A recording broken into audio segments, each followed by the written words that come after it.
Olá, paz do Senhor, espero que você esteja bem. Eu vim aqui hoje para refletir com você sobre a questão de obedecer, sacrificar ou santificar.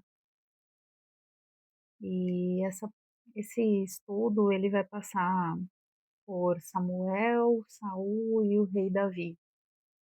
E eu queria começar refletindo contigo lá em 1 Samuel, no capítulo 15, trazendo de forma resumida. Deus levantou Samuel para dar uma ordem a Saul. Deus falou para Saul destruir os amalequitas, porque Deus se lembrou do quanto os amalequitas perseguiram o povo de Israel, quando Deus tirou o povo de Israel da terra do Egito. E aí Saul cumpriu a ordem de Deus, foi lá, destruiu os amalequitas, só que Saul e o povo, eles pouparam o melhor da terra e pouparam o rei daquela terra. E aí, assim, quando Deus manda a gente destruir algo, será que a gente fica preocupado com o valor daquilo e cumpre metade daquilo que Deus mandou a gente fazer? Se Deus manda a gente acabar com algo na nossa vida, se desfazer de algo, será que a gente faz isso por completo ou aquilo que tem eh, maior preço é mantido ou maior favorecimento, né? Porque aqui no caso Saul poupou o rei dos amalequitas, né? Então essa é a primeira parte. E aí, quando a gente vai lá para 1 Samuel 15, no verso 10 a 12, porque então Saul não cumpriu. Saul não, ele poupou o rei, poupou o melhor do gado. E aí lá em 1 Samuel 15, no verso 10, Deus fala com Samuel novamente. Então veio a palavra do Senhor a Samuel dizendo: Arrependo-me de haver posto a Saul como rei, porquanto deixou de me seguir e não executou as minhas palavras. Então Samuel se contristou e toda a noite clamou ao Senhor. E madrugou Samuel para encontrar Saul pela manhã. Então imagina Deus chegando para o profeta e falando assim: ó, você vai lá falar com o rei, a autoridade daquele lugar, e vai dizer que eu me arrependo de ter colocado ele como rei. Haja coragem, né, para fazer isso. Por isso que Samuel se contristou e passou a noite em oração, em clamor a Deus. E aí a gente vê que Samuel vai lá e fala com Saul, e ainda Saul dá uma desperta e fala assim: não, a gente trouxe o melhor do gado porque a gente queria sacrificar o Senhor. Uhum. Ia fazer com o quê com o rei? Ia colocar o rei em holocausto também para o Senhor, no altar de sacrifício? Então, Saul deu uma de Sambarilove para cima de Samuel, e aí Samuel disse assim para Saul: Tem porventura o Senhor tanto prazer em holocaustos e sacrifícios como em que se obedeça a palavra do Senhor? Eis que o obedecer é melhor do que sacrificar, e o atender melhor do que a gordura de carneiros. Ou seja, Deus só queria que Saul cumprisse aquilo que Deus ordenou que ele fizesse através da palavra de Samuel.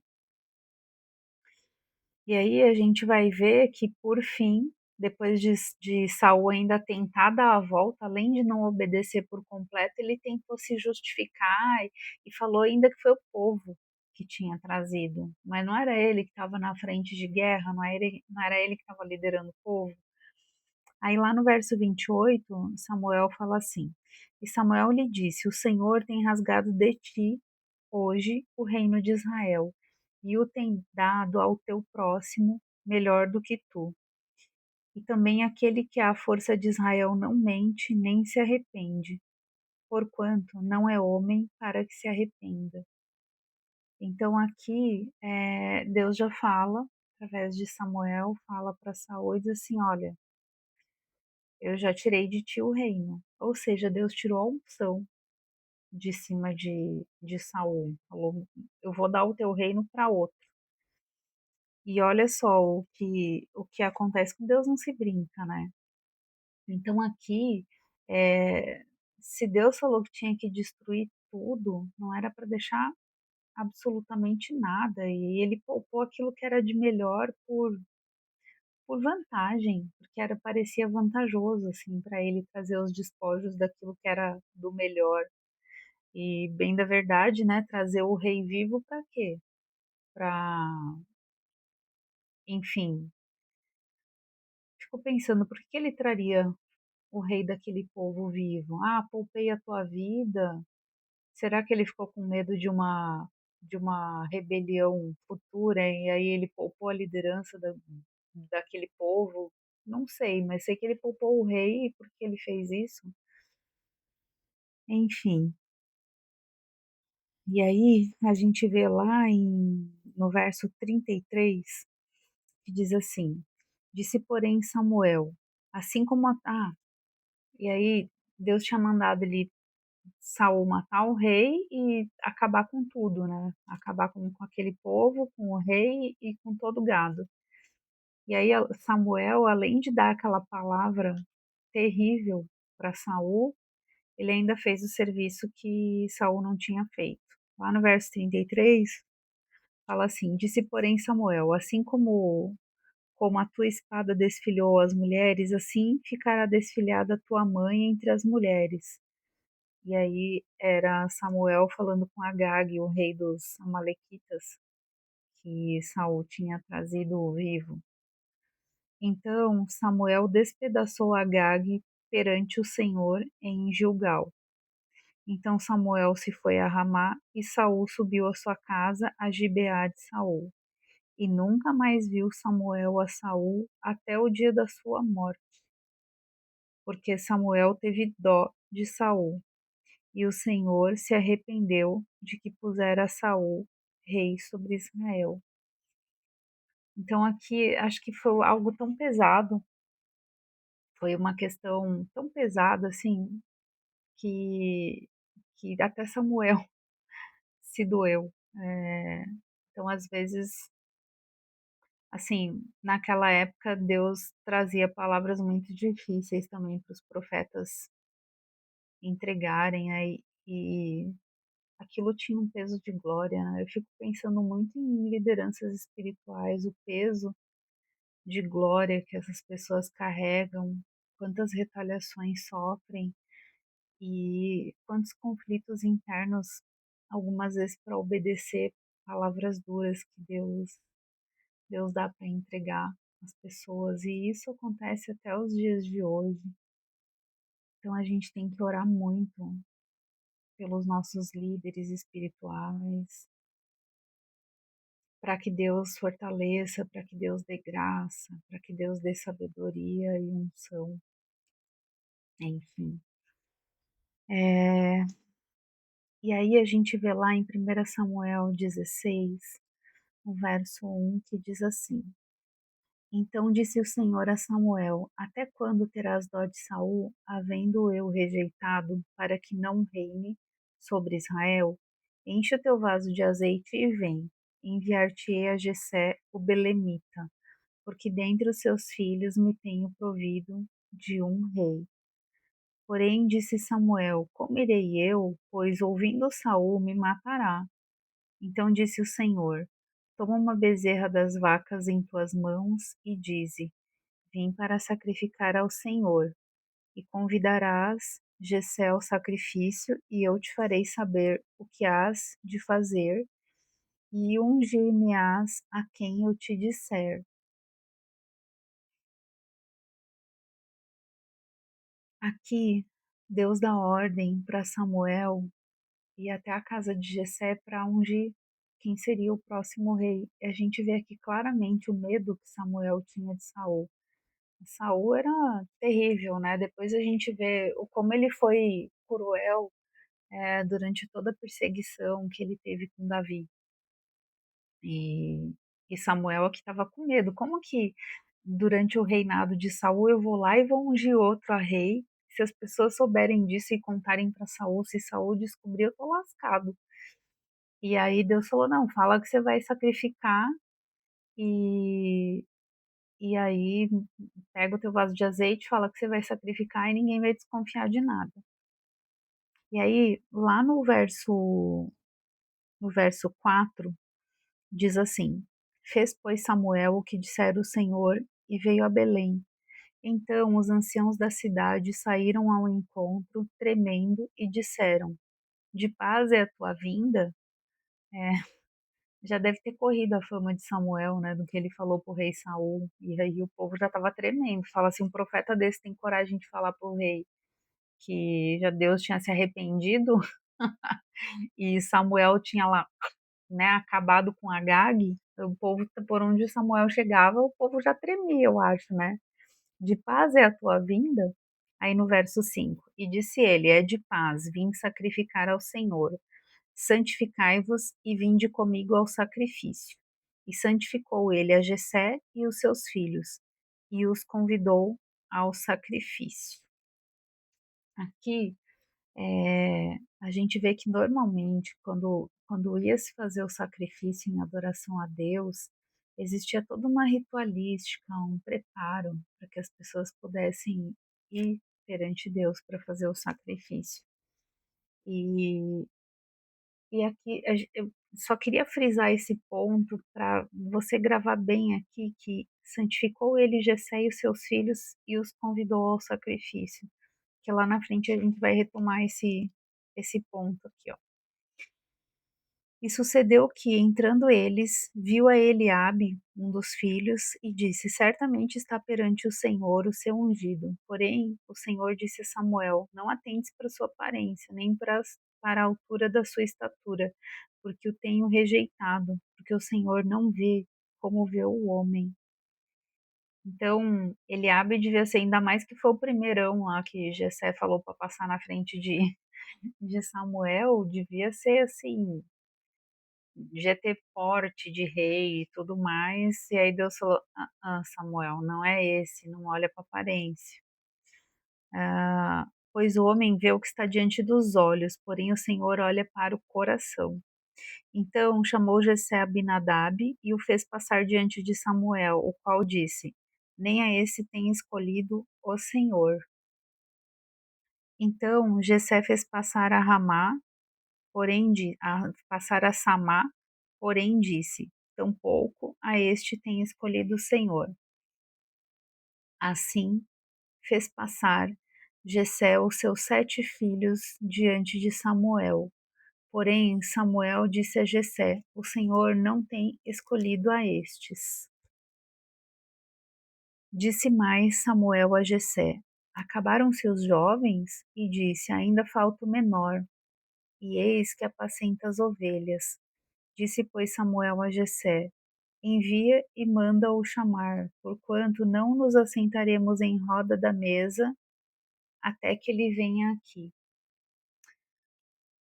Sabe uma coisa que é interessante aqui? Ele mandou chamar Davi. Jessé deixou Davi lá, pastoreando as ovelhas.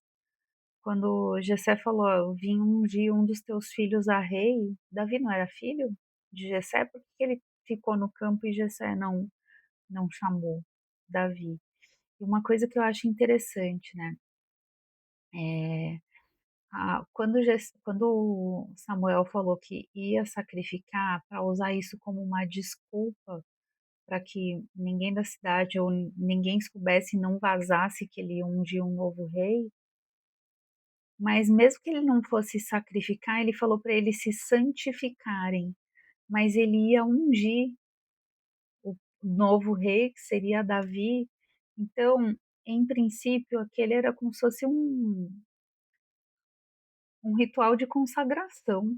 Do mesmo jeito que você adora a Deus em sacrifício, Samuel ia ungir Davi para ser rei. Por que não mandou Davi se santificar? Vai lá, toma um banho, troca de roupa, que tinha toda a ritualística de santificação para o sacrifício.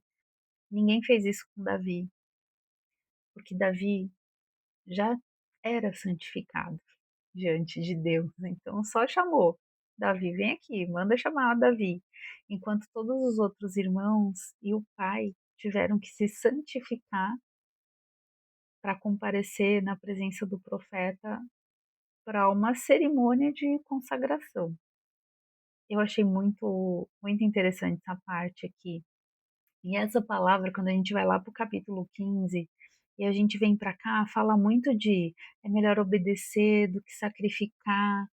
E aqui Davi estava em obediência, estava cuidando das ovelhas, era um rapaz temente a Deus, tinha uma vida de santificação, uma vida de devoção a Deus, então ele já estava santificado. E aí no verso 12 diz assim: Então mandou em busca dele e o trouxe. E era ruivo e formoso de semblante de boa presença. E disse o Senhor: Levanta-te e unge-o, porque este mesmo é. Então Samuel tomou o vaso do azeite e ungiu no meio dos seus irmãos.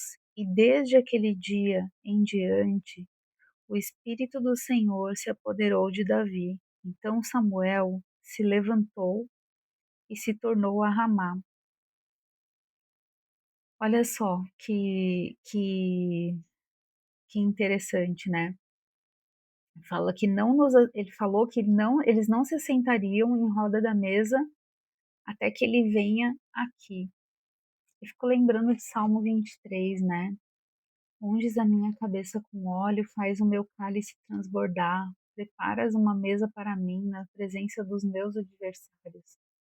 A gente vai ver em outras partes do texto que existia uma certa rivalidade entre os irmãos de Davi com relação a Davi. E foi justamente aqui, né? Deus assentou ele à mesa, a mesa dentre aqueles em que ele era desprezado, para ungir ele a rei. E a gente vai ver aqui no verso 14 que o espírito do Senhor se retirou de Saul e o assombrava um espírito mau da parte do Senhor. Então, assim, tão logo Davi foi ungido para ser rei, mas ele ainda não era rei, não tinha chegado o tempo dele ser rei. O espírito de Deus já se tirou de Saul e um espírito mau da parte do Senhor assombrava Saul. E a gente vai ver que o que acalmava Saul era quando Davi tocava harpa. Então, começou assim, que Davi começou a adentrar o palácio, a entender como era a vida do palácio, porque Davi era um pastor de ovelhas, era um menino do campo, era um menino simples. Então aquilo foi o começo da jornada para ele entender como era a vida no palácio, e a gente vai ver mais à frente o quanto Saul perseguiu Davi, porque dali Davi começa a vence Golias, aí depois ele vai, Saul manda ele para a guerra, aí a mulherada começava a cantar falando, ai, Saul matou seus milhares, e Davi matou suas dezenas de milhares. E aí Saul se irou e falou assim, só falta então o reino para ele, né? Porque ele já é o bam bam bam, né? Já tem até musiquinha para ele, então só falta o reino. E aí a gente vê que muitas vezes na vida do cristão, quando ele sofre perseguição, não é porque ele fez alguma coisa de errado, e sim porque às vezes na vida de outras pessoas ou a unção se retirou, ou o problema não está no cristão, o problema está naquele que não quis ter vida com Deus. E quantas vezes estes perseguem aqueles que são de Deus? Então, é preciso ter muita resiliência, é, é preciso ter muita vida com Deus, intimidade com Deus para resistir nesses momentos e olhar para o céu. Quando a gente fala assim, não baixa a cabeça, né? É, a gente tem que olhar para os céus, de onde vem o nosso socorro, mas a gente olha para o céu de joelho. em oração. E aí Deus nos fortalece. E eu queria refletir também sobre o cuidado que a gente tem que ter quando a gente ganha alguma coisa ou quando algo parece inofensivo para que a gente traga para dentro da nossa casa. Então, assim, quantas vezes a gente ganha um presente e a gente traz para dentro da nossa casa um objeto, qualquer coisa que seja, e a gente não ora a Deus se a gente pode trazer aquilo para dentro da nossa casa, ou se a gente não ora em cima daquilo para quebrar qualquer tipo de consagração que tenha sido feita. Então a gente precisa começar a se atentar para isso. Se você é cristão, porque muitas vezes a gente não sabe se algo que foi fabricado foi consagrado enquanto estava sendo produzido, se você ganhou um presente, se teve alguma consagração, algum ritual feito em cima daquele objeto. Então a gente precisa, tudo quanto a gente for colocar dentro da nossa casa, a gente tem que orar. E se Deus falar que é para retirar aquilo, retira, não importa o quanto tenha custado. A gente vê lá que Saul poupou aquilo que era bom, né? O melhor do gado, poupou o rei. Então, vai ter momentos em que Deus pode falar para a gente dar fim em alguns objetos, em algumas coisas, onde Deus possa nos mostrar que aquilo está prejudicando o nosso lar. Então, você é autoridade espiritual dentro da tua casa. Quando você dobrar o joelho para orar, pede para Deus te mostrar se tem algo que você precisa se desfazer. É muito sério isso. É muito sério. E um outro ponto importante dessa reflexão sobre essa palavra é que a gente não deve se importar quando a gente está de trás das malhadas, porque Davi estava lá escondidinho, lá no meio da ovelha, estava lá no pasto. Possivelmente os irmãos dele estavam tudo engomadinho, limpinho, tanto é que Samuel quase se enganou quando viu o primeiro deles, falando: ah, esse aí tem pinta de rei, né? E Davi, em alguns trechos da palavra, fala que Davi era um menino franzino, né? Era pequeno e, e era um menino de boa aparência. Possivelmente ele tinha uma aparência doce. E imagina. E era com ele que estava o plano de Deus, a vontade de Deus, os projetos de Deus. Então, se em algum momento da tua vida Deus te colocar lá de trás das malhadas, lá no pasto para cuidar de ovelha,